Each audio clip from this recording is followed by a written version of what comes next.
ಗುರು, ಹೇಗಿದ್ದೀರಾ? ನಾನು ಗುರು, ನಿಮ್ಮ ಪಲ್ಲವಿ. ಬಿಗ್ ಬಾಸ್ ಮನೆಯಲ್ಲಿ ನನಗೆ ತುಂಬ ಇಂಟ್ರೆಸ್ಟಿಂಗ್ ಆಗಿದಂತಹ ಟಾಸ್ಕ್ ಯಾವುದಾದ್ರು, ಟಾಸ್ಕ್ ಅನ್ನೋದಕ್ಕಿಂತಲೂ ಹೆಚ್ಚಾಗಿ ಒಂದು ಪಾರ್ಟ್ ಯಾವುದಪ್ಪ ಅಂತಂದರೆ, ಎಲ್ಲರೂ ಒಂದು ಸಹ ಸ್ವಿಮ್ಮಿಂಗ್ ಪೂಲ್ಗೆ ಹೋಗಿ ಒಂದು ಬಾಲನ್ನು ತಗೊಂಡು ಇಲ್ಲಿ ಗುರಿ ಇಟ್ಟು ಹೊಡಿತಾರಲ್ಲ, ಅದು ಸ್ವಲ್ಪ ಇಂಟ್ರೆಸ್ಟಿಂಗ್. ನನಗೆ ತುಂಬ ಇಷ್ಟ ಆಯಿತು. ಯಾಕಂದರೆ ಅದಕ್ಕೂ ಮುಂಚೆ ಬಿಗ್ ಬಾಸ್ ಅವ್ರು ಇನ್ನೊಂದು ಟ್ವಿಸ್ಟ್ ಕೊಟ್ಬಿಟ್ರು. ಸೊ ಈ ಟಾಸ್ಕ್ ಆಡೋದಕ್ಕೆ ಕರೆಕ್ಟಾಗಿ ಯಾರಾದರೂ 4 ಜನ ಬೇಕಾಗುತ್ತೆ. ಸೊ ಅದರಲ್ಲಿ ನೀರಲ್ಲಿ ಈಜಂಥ ಶಕ್ತಿ ಇರಬೇಕು, ಗುರಿ ಇಟ್ಟು ಇದು ಮಾಡೋಂಥ ಶಕ್ತಿ ಇರಬೇಕು ಅಂತ ಹೇಳ್ತಾರೆ. ಸೊ ಇದರ ಒಂದು ಆಯ್ಕೆಯಲ್ಲಿ ಸ್ವಲ್ಪ ಒಂದಷ್ಟು ಕಾಂಟ್ರವರ್ಸಿ ಎಲ್ಲ ಆಗುತ್ತೆ. ಸೊ ಅದನ್ನು ಸಹ ನಾನು ಇಲ್ಲಿ ಹೇಳ್ತೀನಿ. ಸೊ ಫಸ್ಟು ಒಬ್ಬೊಬ್ಬರೇ ಬಂದು ನಿಮ್ಮ ಅಭಿಪ್ರಾಯಗಳನ್ನ ತಿಳಿಸಿ, ಯಾರು ಈ ಒಂದು ಟಾಸ್ಕನ್ನು ಆಡಬೇಕು ಅಂತ ಹೇಳಿದಾಗ, ಸೊ ವಿನಯಣ್ಣವ್ರು ಹೋಗಿ ನಾನು ಆಡಬೇಕು, ಮೈಕಲ್ ಆಡಬೇಕು, ಕಾರ್ತಿಕ್ ಆಡಬೇಕು, ತುಕಾಲಿ ಆಡಬೇಕು ಅಂತ ಹೇಳ್ತಾರೆ. ಸೊ ಅದಾದಮೇಲೆ ಓಕೆ ಅಂತ ಅವ್ರು ಬಂದು ಕುತ್ಕೊತಾರೆ. ತದನಂತರ ಪ್ರತಾಪ್ ಅವರ ಟರ್ನ್ ಬರುತ್ತೆ. ಸೊ ಪ್ರತಾಪ್ ಅವ್ರು ಹೇಳ್ತಾರೆ, ಈಗಾಗಲೇ ಇವರೆಲ್ಲ ಆಡ್ತಾರಂಥ ಟಾಸ್ಕಲ್ಲಿ ನನಗೇನು ಅಂತ ಇದು ಕಾಣಿಸ್ಲಿಲ್ಲ. ಸೊ ನಾನು ಆಡಬೇಕು, ನನಗೂ ಆಟ ಆಡೋದಕ್ಕೆ ಅವಕಾಶ ಮಾಡಿಕೊಡಿ ಅನ್ನೋ ಥರ ಹೇಳ್ತಾರೆ. ಸೊ ಅವ್ರು ಹೇಳ್ತಾರೆ, ಇವರೆಲ್ಲ ಆಡೋದರೆಲ್ಲ 100% ಗೆದ್ದಿಲ್ಲ. ಸೊ ಏನೋ ಒಂದು ಸ್ಟ್ರಾಟಜಿ ಮಾಡೋಕ್ಕಂತ ಹೋಗ್ತಾರೆ, ಅಲ್ಲಿ ಸೋತೋಗ್ಬಿಡ್ತಾರೆ ಮತ್ತು ಟೈಮ್ ಸಹ ವೇಸ್ಟ್ ಮಾಡ್ತಾರೆ ಅನ್ನೋ ಥರ ಹೇಳ್ತಾರೆ. ಸೊ ಅದಕ್ಕೆ ವಿನಯ್ ಅಣ್ಣ ಮತ್ತು ಮೈಕಲ್ ಅಣ್ಣ ಎಲ್ಲ ಮನೆಯವರೆಲ್ಲ ಒಂದು ಹೌಸ್ ಅಂದರೆ ಮನೆ ಮಂದಿ ಎಲ್ಲ ಒಂದೇ ಸರಿ ರೊಚ್ಚಿಗೆದ್ಬಿಟ್ರು. ನೀನು ಆ ಥರ ಹೇಳೋಂಗಿಲ್ಲ ಪ್ರತಾಪ್, ನೀನು ಏನಿದ್ರು ನಿನ್ಗೆ ಈ ಟಾಸ್ಕ್ ಬಗ್ಗೆ ಮಾತಾಡಬೇಕು, ಬೇರೆ ಟಾಸ್ಕ್ ಬಗ್ಗೆ ಹೇಳೋಂಥ ಅವಶ್ಯಕತೆ ಇಲ್ಲ. ನೀನು ಅದನ್ನೆಲ್ಲ ಇಲ್ಲಿ ಕನ್ಸಿಡರ್ ಮಾಡೋಂಗಿಲ್ಲ, ಹಳೇದೆಲ್ಲ ಕನ್ಸಿಡರ್ ಮಾಡಬೇಕು ಅಂದರೆ ನಾವು ಮಾಡ್ತೀವಿ. ಇನ್ಫ್ಯಾಕ್ಟ್ ಹೇಳಬೇಕು ಅಂದರೆ ನಿನಗಿಂತಲೂ ಏನು ನಾನು ಕೆಟ್ಟದಾಗ ಆಡಿಲ್ಲ ಅನ್ನೋ ಥರ ಎಲ್ಲ ರೊಚ್ಚಿಗೆದ್ಬಿಡ್ತಾರೆ. ಸೊ ಅದಾದಮೇಲೆ ಪ್ರತಾಪಣ್ಣವ್ರು ಅಲ್ಲಿಗೂ ಸಹ ನಾನು ಆಡಬೇಕು ಅನ್ನೋ ಥರನೇ ಇರ್ತಾರೆ. ಸೊ ಅದಾದಮೇಲೆ ಫೈನಲ್ಲಾಗಿ ಇವರು ಒಬ್ಬೊಬ್ಬರಾಗಿ ಬಂದು ಒಂದೊಂದು ಒಪಿನಿಯನ್ ಶೇರ್ ಮಾಡ್ತಾರೆ. ಸಂಗೀತ ಅಕ್ಕವ್ರಿಗೂ ಬಂದು ಅವ್ರ ಒಪಿನಿಯನ್ ಶೇರ್ ಮಾಡ್ತಾರೆ. ನಾನು ಸಹ ನೀರಲ್ಲಿ ಅಂದರೆ ನನಗೆ ಸ್ವಿಮ್ಮಿಂಗ್ ಬರುತ್ತೆ, ಬಟ್ ನಾನು ಪ್ರೊಫೆಷ್ನಲಾಗಿ ಕಲ್ತಿಲ್ಲ, ಬಟ್ ಸ್ವಿಮ್ಮಿಂಗ್ ಬರುತ್ತೆ, ಸ್ವಿಮ್ಮಿಂಗ್ ಮಾಡ್ತೀನಿ. ಸೊ ನನಗೆ ಗುರಿ ಇಟ್ಟು ಹೊಡೆಯುವಂಥದ್ದು ಶಕ್ತಿನೂ ಇದೆ, ನನಗೆ ಆ ಒಂದು ಕಾನ್ಸಂಟ್ರೇಷನ್ ಪವರ್ ಜಾಸ್ತಿ ಇದೆ ಅನ್ನೋ ಥರ ಹೇಳ್ತಾರೆ. ಸೊ ಈ ಒಂದು ವಿಚಾರಕ್ಕೆ ಸಂಗೀತ ಅಕ್ಕವರು ಒಂದು ಓಕೆ ಅಂತ ಹೇಳ್ತಾರೆ. ಬಟ್ ಏನೇ ಆಗಲಿ ಫೈನಲ್ ಡಿಸಿಷನ್ ಇದ್ದಿದ್ದು ತನಿಷಾ ಅಕ್ಕ ಅವ್ರ ಕೈಯಲ್ಲಿ. ಸೊ ತನಿಷಾ ಅಕ್ಕ ಅವ್ರು ಫೈನಲ್ಲಾಗಿ ಆಯ್ಕೆ ಮಾಡಿದ್ದು ಒಂದು ಮೈಕಲ್, ಕಾರ್ತಿಕ್, ವಿನಯ್ ಮತ್ತು ತುಕಾಲಿ ಸಂತೋಷ್ ಅವರನ್ನು. ಸೊ ಈ 4 ಜನ ಫೈನಲ್ಲಾಗಿ ಆಟಕ್ಕೆ ಸೆಲೆಕ್ಟ್ ಆಗ್ತಾರೆ. ಬಟ್ ಈ ಒಂದು ವಿಚಾರವಾಗಿ ಸಂಗೀತ ಅಕ್ಕ ಅವರು ನನಗೆ ಅವಕಾಶ ಕೊಟ್ಟಿಲ್ಲ ಅಂತ ಹೇಳಿ ವಾಶ್ರೂಮಲ್ಲೆಲ್ಲ ಹೋಗಿ ಕೂತ್ಕೊಂಡು ಓ ಅಂತ ಹತ್ಕೊಂಡಿದ್ರು. ಅದಾದಮೇಲೆ ಒಂದು ಕಿಚನ್ಗೆ ಬಂದಮೇಲೆ ಇಲ್ಲಿ ಈ ಥರ ಇದ್ರೆ ವುಮೆನ್ಸ್ ವಿನ್ ಆಗೋದಕ್ಕೆ ಆಗೋದಿಲ್ಲ ಅನ್ನೋ ಥರ ಹೇಳ್ತಾರೆ. ಅಂದರೆ ಹೆಣ್ಮಕ್ಳು ವಿನ್ ಆಗೋದಕ್ಕೆ ಅವಕಾಶ ಸಿಗೋದಿಲ್ಲ ಈ ಥರ ಇದ್ದರೆ ಅನ್ನೋ ಥರ ಹೇಳ್ತಾರೆ. ಸೊ ಅದಕ್ಕೆ ಒಂದು ವಿನಯಣ್ಣವರು ಏನು ಹೇಳಿದ್ರೆ ಅನ್ನೋ ಥರ ಹೇಳ್ತಾರೆ. ಸೊ ಈ ಥರ ಒಂದು ವಿನಯಣ್ಣವರು ಕೇಳಿಸ್ಕೊಂಡಿದ್ದು ಸರಿಯಾಗಿತ್ತು, ಆ್ಯಂಡ್ ಸಂಗೀತಕ್ಕೆ ಅವ್ರು ಹೇಳಿದ್ದು ಸರಿಯಾಗಿತ್ತು. ಬಟ್ ಅದು ಅಂದರೆ ಅವರು ಅಂಡರ್ಸ್ಟ್ಯಾಂಡ್ ಮಾಡ್ಕೊತಾರಲ್ಲ, ಅದು ತಪ್ಪಾಗಿತ್ತು ಅಷ್ಟೇ. ಇಲ್ಲಿ ಸಂಗೀತಕ್ಕೆ ಅವ್ರು ಹೇಳಿದ್ದು ಈ ಥರ ಒಂದು ಅವಕಾಶ ಕೊಟ್ಟಿಲ್ಲ ಅಂದರೆ ಸೊ ಹೆಣ್ಮಕ್ಳು ವಿನ್ ಆಗೋದಕ್ಕೆ ಆಗೋದಿಲ್ಲ ಅನ್ನೋ ಥರ ಹೇಳಿದ್ದು.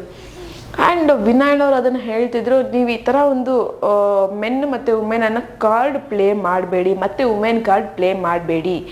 ಇಲ್ಲಿ ನಿಮ್ಮ ಬಾಯಲ್ಲಿ ಮಾತ್ರ, ಇಡೀ ಬಿಗ್ ಬಾಸ್ ಮನೆಯಲ್ಲಿ ನಿಮ್ಮ ಬಾಯಲ್ಲಿ ಮಾತ್ರ ಇಂಥ ಪದಗಳು ವುಮೆನ್ ಮತ್ತು ಮೆನ್ ಅನ್ನೋ ತಾರತಮ್ಯ ಬರ್ತಾ ಇದೆ, ಡಿಫ್ರೆನ್ಸಸ್ ಬರ್ತಾ ಇದೆ.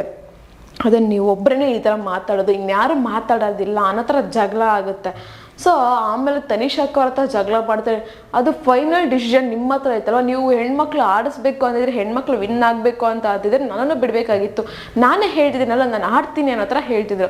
ಬಟ್ ಅದಕ್ಕೂ ಮುಂಚೆ ಸಂಗೀತ ಅಕ್ಕವರು ಮಲಗಿದ್ರು ಅನ್ನೋ ಒಂದು ರೀಸನ್ಗೆ ಒಂದು ನಾಯಿ ಬೊಗ್ಲೋ ಶಬ್ದವನ್ನು ಹಾಕ್ತಾರೆ ಬಿಗ್ ಬಾಸ್ ಅವರು. ಸೊ ಆಗ ಸಂಗೀತ ಅಕ್ಕವ್ರು ಏನು ಹೇಳ್ತಾರೆ, ಇಲ್ಲಿ ನನಗೆ ಡಾಕ್ಟರೇ ಹೇಳಿದ್ದಾರೆ ಒಂದು 5 ಮಿನಿಟ್ಸ್ ರೆಸ್ಟ್ ಮಾಡಬೇಕು, ನಿದ್ದೆ ಮಾಡಬೇಕು ಅನ್ನೋ ಥರ ಹೇಳಿದ್ದಾರೆ ಅಂತ ಹೇಳಿದ್ರು. ಅಂದರೆ ಕಣ್ಣು ಪ್ರಾಬ್ಲಮ್ಗೆ.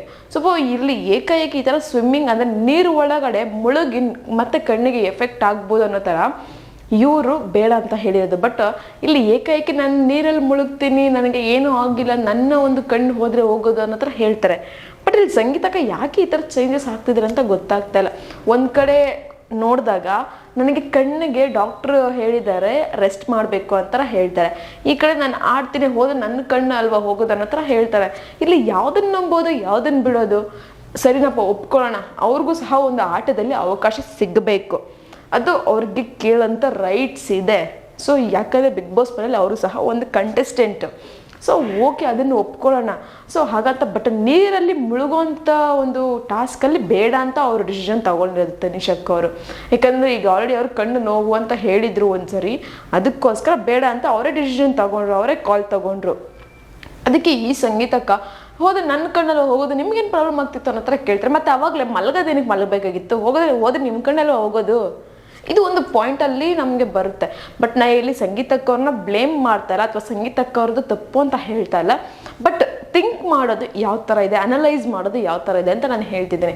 ಸೊ ಆಗ ಅವರು ಮಲಗಿದ್ದು ಒಂದು ಕಣ್ಣು ನೋವಿಗೆ ಅಂತಂದ್ಮೇಲೆ ಈಗ ಅವ್ರ ಕಣ್ಣು ನೋವನ್ನು ಕನ್ಸಿಡರ್ ಮಾಡಿ ತನಿಷಕ್ ಅವ್ರು ತಗೊಂಡಿರೋ ಡಿಸಿಷನ್ ಸರಿ ಅಂತ ನನ್ನ ಪ್ರಕಾರ ಅನ್ನಿಸ್ತಾ ಇದೆ. ಒಂದು ಸಂಗೀತಕ್ಕವ್ರಿಗೆ ಬೇರೆ ಒಂದು ಟಾಸ್ಕ್ಗಳಲ್ಲಿ ಅವಕಾಶ ಸಿಗುತ್ತೆ ಡೆಫಿನೆಟ್ಲಿ. ಅವರು ಸಹ ಒಳ್ಳೆ ಸ್ಟ್ರಾಂಗ್ ಕಂಟೆಸ್ಟೆಂಟ್ ಅಂತಲೇ ಹೇಳ್ಬೋದು. ಬಿಗ್ ಬಾಸ್ ಮನೇಲಿ ಇರೋಂಥ ಎಲ್ಲ ಹುಡುಗರಿಗೂ ಒಂದು ಒಳ್ಳೆ ಸ್ಟ್ರಾಂಗ್ ಕಾಂಪಿಟೇಟರ್ ಅಂತ ಸಂಗೀತಕ್ಕ ಅಂತ ಹೇಳ್ಬೋದು. ಸೊ ನಾನು ಅದನ್ನು ಸಂಗೀತಕ್ಕವ್ರ ತಪ್ಪು ಅಥವಾ ಸಂಗೀತಕ್ಕವ್ರನ್ನ ಕೀಳಾಗಿ ನಾನು ನೋಡ್ತಾ ಇಲ್ಲ. ಸೊ ನಾನು ಈ ಥರ ಒಂದು ಅನಲೈಸ್ ಮಾಡಿ ಹೇಳ್ತಿದ್ದೀನಿ. ಆ್ಯಂಡ್ ಇದು ನನ್ನ ಪರ್ಸ್ನಲ್ ಒಪಿನಿಯನ್ ಅಷ್ಟೇ, ಆ್ಯಂಡ್ ಇದು ಇನ್ಯಾರ ಒಪಿನಿಯನ್ ಅಲ್ಲ. ಈ ಥರ ಮಾಡ್ಬೋದಿತ್ತು ಅಂತ ನನಗೆ ಅನಿಸಿದ್ದು. ಆ್ಯಂಡ್ ಇದಾದ್ಮೇಲೆ ಒಂದು ಸಂಗೀತಕ್ಕವರು ಒಂದು ವಾಶ್ರೂಮಲ್ಲಿ ಮಲಗಿರ್ಬೇಕಾದ್ರೆ ಇನ್ನೊಂದು ಇನ್ಸಿಡೆಂಟ್ ನಡೆಯುತ್ತೆ. ಸೊ ಅಲ್ಲಿ ಮಲಗಿರ್ಬೇಕಾದ್ರೆ ಒಂದು ನಾಯಿ ಸೌಂಡ್ ಹಾಕಿದಾಗ ಸೊ ಎದ್ದು ಬರ್ತಾರೆ. ಸೊ ಎದ್ದು ಬಂದ್ಮೇಲೆ ಪ್ರತಾಪ್ ಹೇಳ್ತಾರೆ, ನನಗೆ ಮಲಗಬೇಡಿ ಅಂತ ಹೇಳಿ ನೀವೇ ಮಲಗ್ತಿರಲ್ಲ ಅಕ್ಕ ದೀದಿ ಅನ್ನೋ ಥರ ಹೇಳ್ತಾರೆ. ಸೊ ಅದಕ್ಕೆ ಸಂಗೀತಕ್ಕವ್ರು ಹೇಳ್ತಾರೆ, ಪ್ರತಾಪ್ ಅಲ್ಲಿ ಹೋಗಿ ಮಲಗ್ತಿದ್ದ ಅಂದಾಗ ವಿನಯಣ್ಣವರು ಹೌದಾ ಅಲ್ಲಿ ಹೋಗಿ ಮಲಗ್ತಾನ ಅನ್ನೋ ಥರ ಹೇಳ್ತಾರೆ.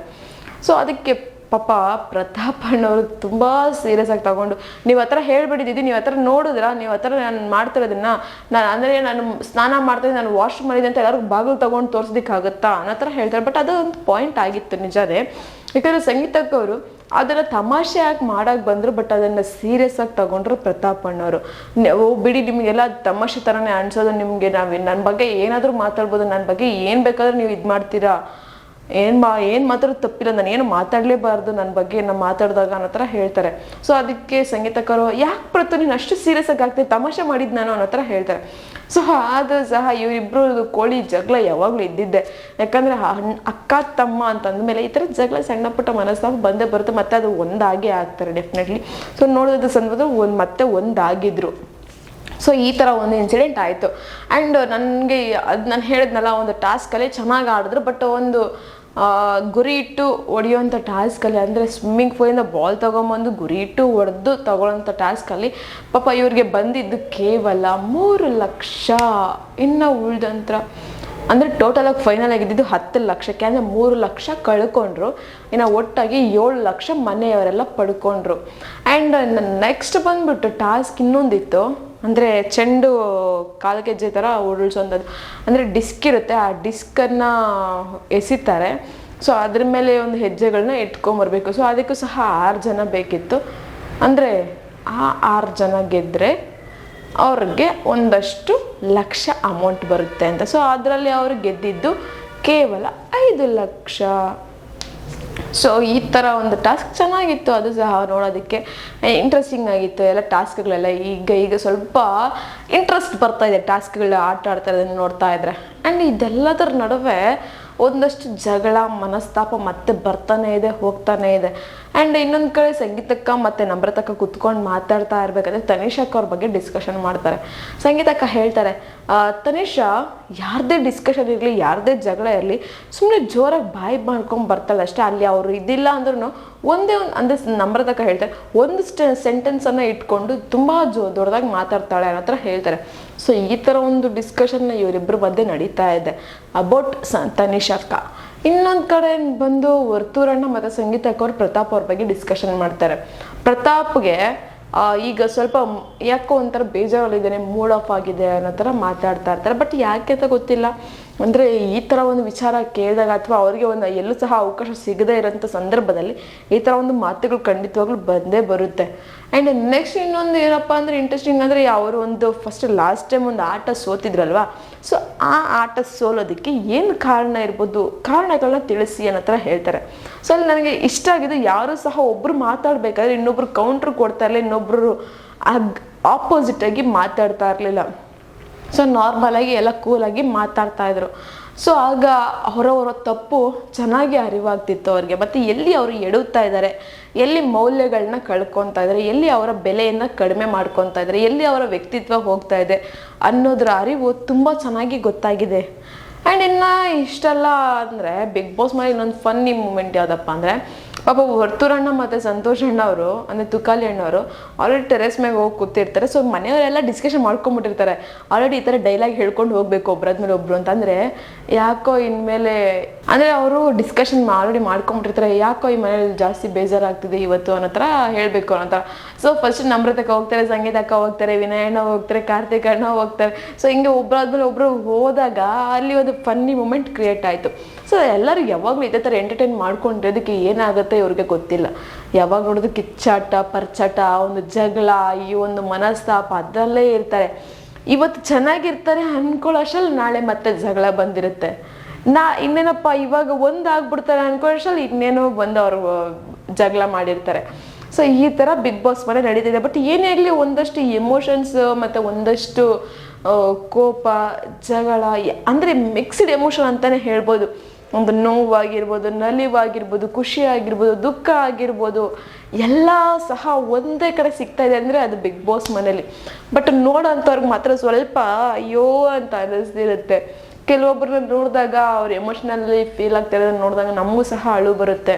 ಕೆಲವೊಬ್ರು ಖುಷಿಯಲ್ಲಿರ್ಬೇಕಾದ್ರೆ ನಾವು ಸಹ ಖುಷಿಯಾಗಿರ್ತೀವಿ. ಆ್ಯಂಡ್ ಕೆಲವೊಬ್ರು ಎಂಟರ್ಟೈನ್ ಮಾಡಬೇಕಾದ್ರೆ ನಮಗೂ ಸಹ ನಗು ಬರೋ ಥರ ಇರುತ್ತೆ. ಏನಾಗಿರಲಿ ಇಷ್ಟೆಲ್ಲದರ ನಡುವೆ ಬಿಗ್ ಬಾಸ್ ಮನೆಯಲ್ಲಿ ಹೆಂಗೋ ಒಂದು ಸಾಗ್ತಾ ಇದೆ. ಬಟ್ ಇನ್ನೂ ಬಿಗ್ ಬಾಸ್ ಅವರೇ ಹೇಳ್ಬಿಟ್ಟು ಇನ್ನೂ 4 ವಾರ ಇರುತ್ತೆ ಅಂತ. ಇನ್ನು ಈ 4 ವಾರ ಅದನ್ನು ಯಾವ ಥರ ತಗೊಂಡು ಹೋಗ್ತಾರೋ ಗೊತ್ತಿಲ್ಲ. ಒಟ್ಟಾರೆ ಇಷ್ಟೆಲ್ಲ ನಡೀತಿದೆಯಪ್ಪ ಬಿಗ್ ಬಾಸಲ್ಲಿ.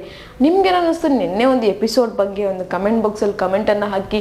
ನಾನು ಹೇಳಿದಂಥ ರಿವ್ಯೂ ನಿಮಗೆ ಇಷ್ಟ ಆಗಿದ್ರೆ ಒಂದು ಲೈಕ್ ಮಾಡಿ, ಶೇರ್ ಮಾಡಿ, ದಯವಿಟ್ಟು ಸಬ್ಸ್ಕ್ರೈಬನ್ನು ಮಾಡ್ಕೊಳ್ಳಿ. ಇದೇ ಥರ ಇನ್ನಷ್ಟು ವೀಡಿಯೋಸ್ಗೋಸ್ಕರ ನೀವು ನೋಡ್ತಾ ಇರಿ ನಮ್ಮ ಚಾನಲನ್ನು.